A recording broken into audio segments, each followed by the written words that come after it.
Now we're going into power prayer. And don't worry, no shouting. I was taught this by none other than the Creator Himself. He told me how to do this. He told me exactly what to do.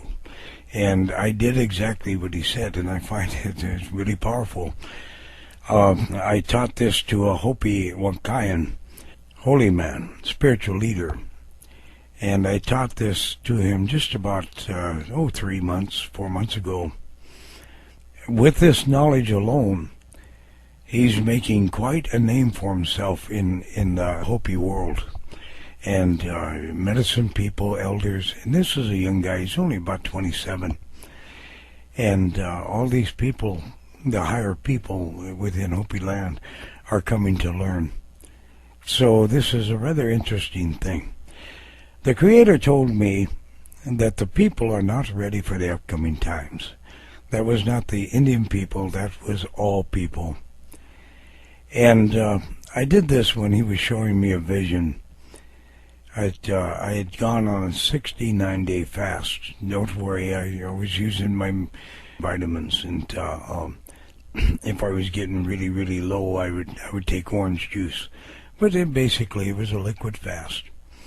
And I did go 69 days, and over a 3-day period of that 69 days, 3 concurrent days, I was giving what I was called a great vision. Many of the things that happened in that vision have since happened.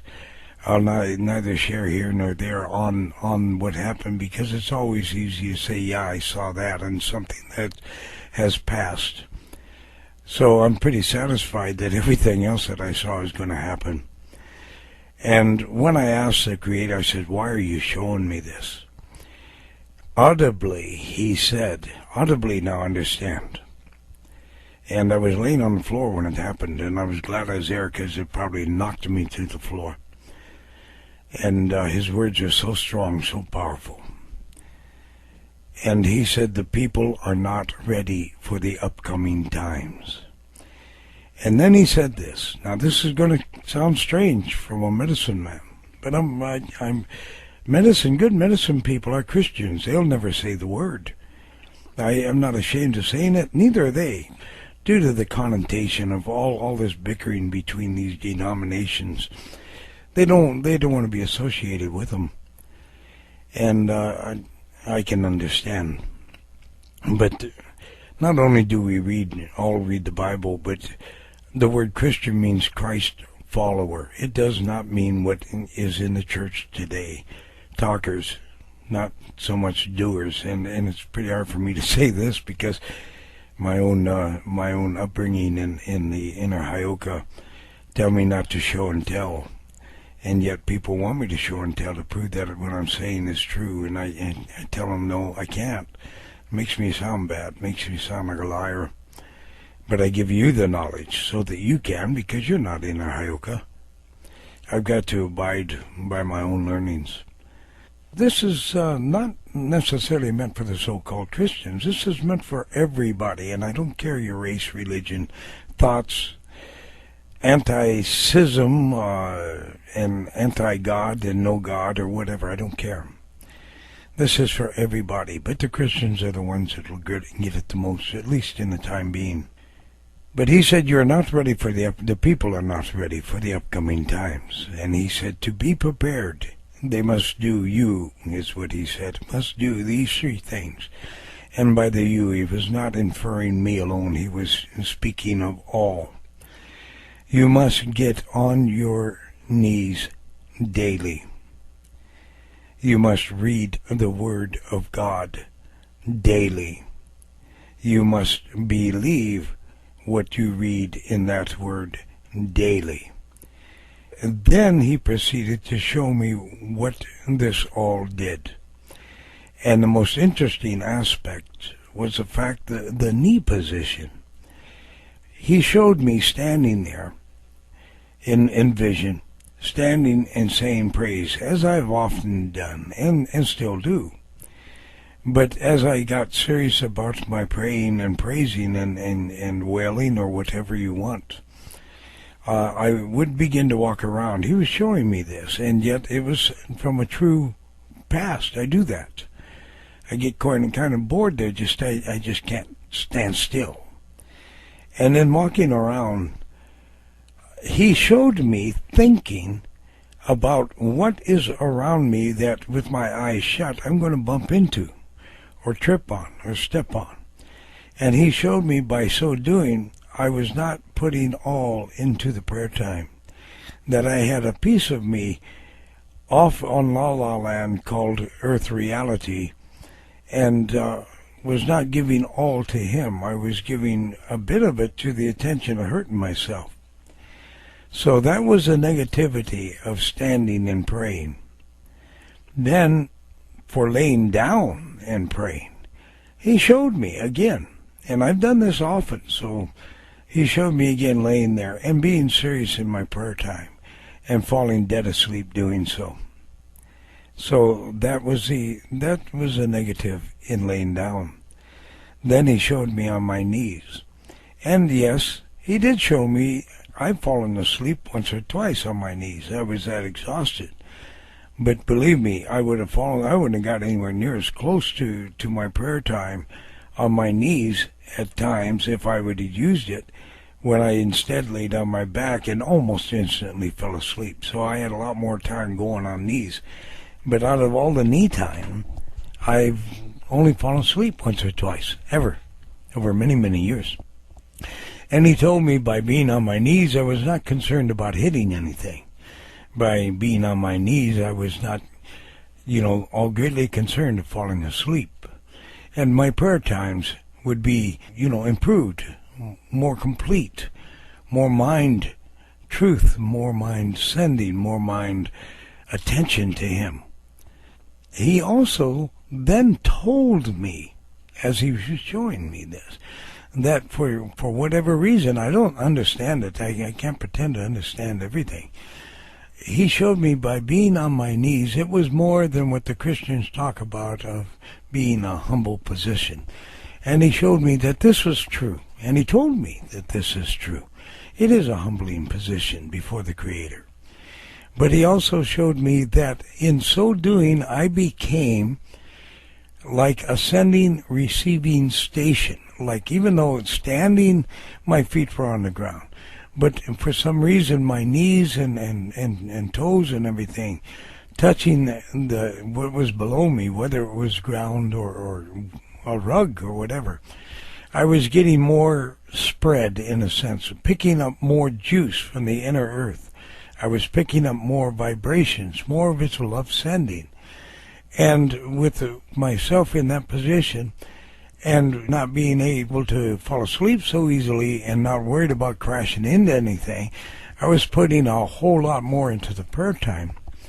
And then he showed me as I raised my hands to the Creator, and Indians do this, don't think we don't, that I was in turn receiving from him and receiving from the heavens and all the planets and all the vibrations and all the love and all the goodness that surrounds us up there.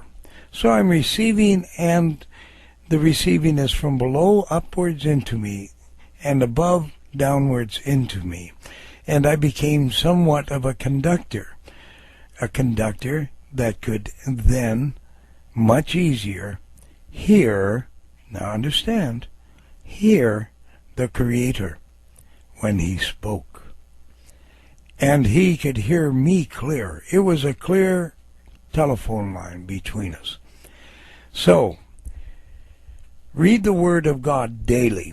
He said that was necessary because of the upcoming times are so horrible, and I can vouch for that. What I've been shown, I don't want to see again. And I begged him the first time, and it went on and did it 2 more times to me over a couple of years.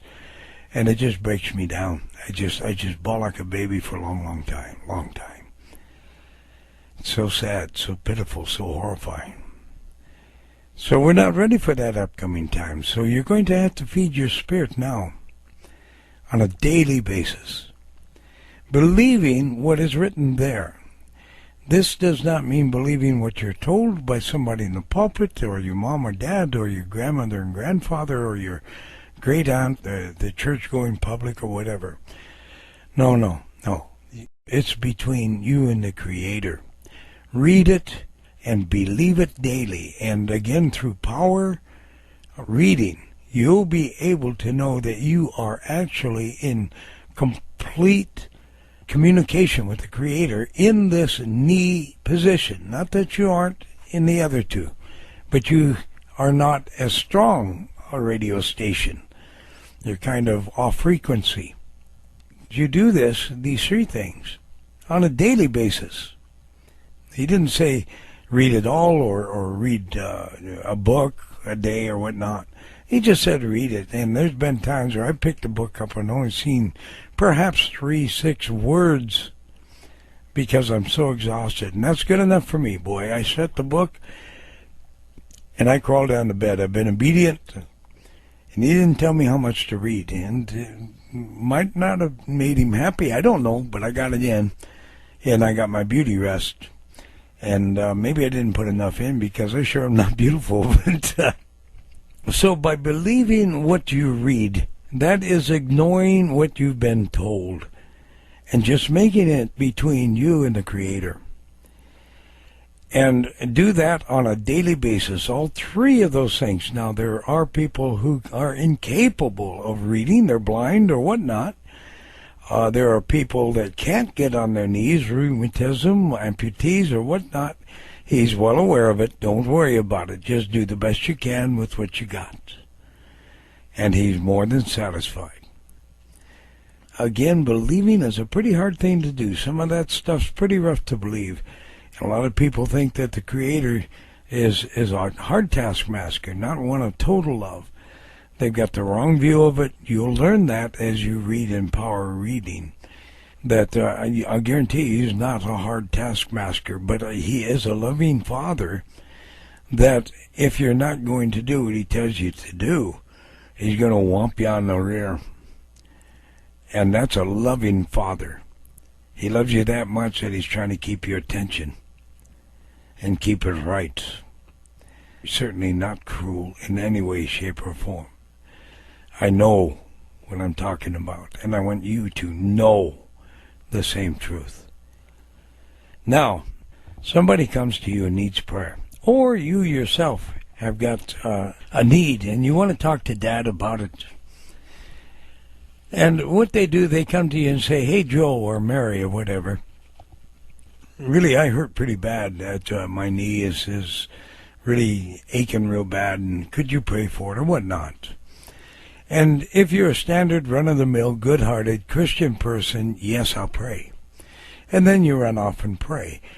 And then at times, these people with that problem, they'll read the word where, go down in front of an elder and the pastor and get anointed with oil.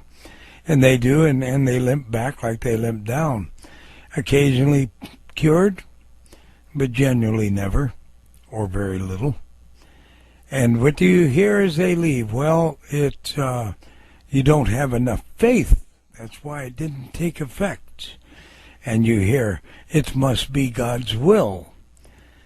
And blame everybody but themselves is what's going on. Everybody but themselves. It says the prayers of one, righteous, that means right standing in the sight of God. The prayers of a righteous man, woman, child, will heal you. So I've jumped on some people's rear end over the years because I've seen this happen too many times. And afterwards, I've grabbed the ears of some of these people and I said, I want to talk to you. I look at the preacher and say, if I were you, I would be very ashamed. And naturally they ask why. And I show them that verse, and well, we did what we could. Then, my friend, there was no one in your group who was and is in right standing in the sight of God. Because it says there, if one was, let alone all, that the healing would take place. I said, when that happens, you should just excuse yourself, take your group with you, leave the person that has come for healing, go in a back room, and get everything right, and then come back and watch that person walk away healed. Don't blame anybody but yourself. The thing is, Christ says, I don't do anything without Dad telling me to do it. I don't say anything unless Dad tells me to say it. What Christ is saying is, I ask, I wait, I listen, and then I act. And there I have yet to meet any, I have not taught myself personally, any that go to God when somebody runs up to them with a prayer request. I have seen none go to God and ask Him, God, should I pray? And if so, how should I pray? Tell me what to do, and if I'm to pray, tell me what to say. Christ said, follow me. The greatest medicine man that all creation has ever known said, follow me. That doesn't mean up into the heavens. It means right into the now. Do as He has done in the past, and He's still there to help you. Follow Him. Do. Just do as well as talk. And one of the great things that He did was say, Dad would tell me to do it, and I would do it. But I would ask, and then I would wait, and I would listen. And Christian people, brothers and sisters, and non-Christian people, start doing what you're told. When someone comes to you for prayer, excuse yourself and go somewhere and talk to Pop and find out if you're the one to pray. I do, and this is part of Power Prayer, on your knees. First, spend time giving glory and praise to Dad, loving Him. Second, ask Him, while you're on your knees, ask Him what, if anything, that has been done in your life that is keeping you from a so-called face-to-face talk.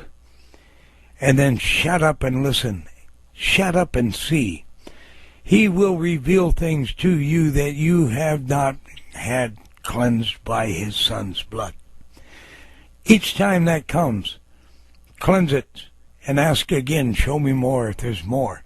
And cleanse that, and on and on and on, until finally nothing comes to mind. Now you are clean in His sight. Now you, thanks to the washing, thanks to the toweling down, you're a sparkling, clean-looking kid. He's satisfied. He cannot look on sin, i.e. disobedience to God. He cannot look on disobedience to God. He can't look at it, but it doesn't mean He doesn't hear you. He can turn His back and still hear your pleas, but He's not going to turn around and look at you. So get yourself cleansed on your knees, ask the Creator to show you what would keep you from a face-to-face, and then get each little incident cleansed away. It might have been a dirty look at somebody. It might have been just ignoring somebody. I'm not talking about raping. I'm not talking about murder or torture. It could be that. But you'd be surprised. They are all the same to the Creator. And therefore you are a filthy, dirty kid. And is it love to ignore a child's pleading or a child's question? Is it God love? No, it is not. So you screwed up there, folks. Get it squared away.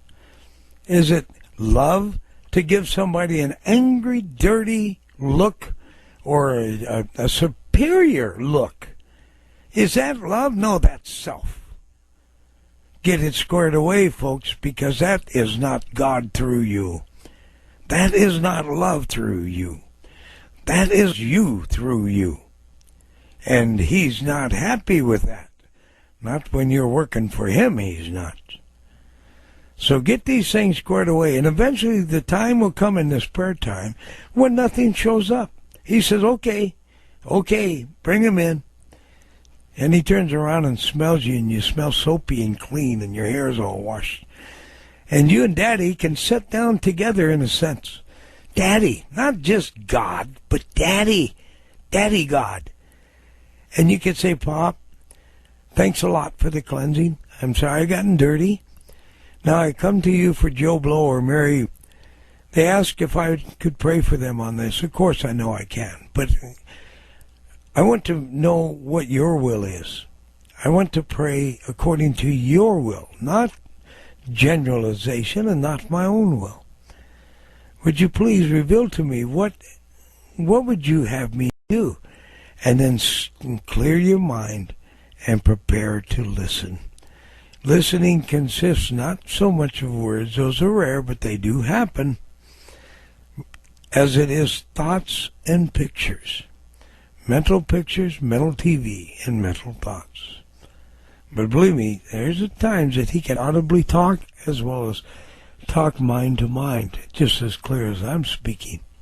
Anyway, you ask him, then shut up and listen, and then do exactly what he tells you to do. Sometimes he tells me, yes, Red Elk, I do want you to pray. And then I say, okay, sir, what would you have me do? How do I go about this? And he explains. And sometimes he shuts up, but he's already told me yes. Now, what do I do? Well, it's simple. Stand up, get out of there when I'm done, and start doing what I was told to do. I might not have any more than knowing, yes, I'm to pray for this person.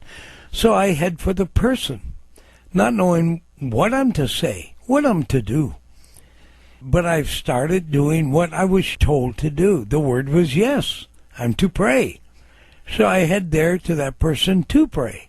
And on the way, or in the very moments, as I'm praying for this person, by that I mean introducing my spiritual self to the living Creator by perhaps laying hands on the person, that's when the knowledge comes. And I do accordingly. And you never do one ant step more or one ant step less, nor add or take away from a thing that he has ordered you to do. That's self stepping in and throwing a little bit of credit on yourself. Don't add it to the prayer time. Do exactly what you're told and then get the heck out of there giving thanks to the Creator as you do so. Because it's going to work. Because he told you how to do it and you followed exactly what he said. It's going to work. There's times he tells me, no, I do not want you to pray for this person. And the idea and the knowledge of why comes. It's because that person has something to learn in that sickness or whatever. So it's not time for that person to be prayed for. That person has not learned. Sounds cruel, but God knows what he's doing. He's daddy. And then there's times he's saying, yes, but not now. So it'll be down the road. And then there will be times that he says, well, yes and no. I do want you to pray. But Carolyn Jones down the road, she prays and talks to me all the time, and she never sees me at work. And she needs to know that I answer prayers, and her prayers too. So I want you to get a hold of her and have her pray for Joe Blow here, and you back her up in prayer. Don't back up. Don't you do the prayer for Joe Blow. You back her up. Joe Blow will be healed, and she will walk away in glory and just head high, floating, and you will be a good little boy or girl and shut up and take no credit at all. You've done what I wanted, and that is the way I want it, and you'll know then it pleases me. Asking, waiting, receiving, give him praise for the answers, whatever they are, give him praise. There is power prayer. Thank you. Oh.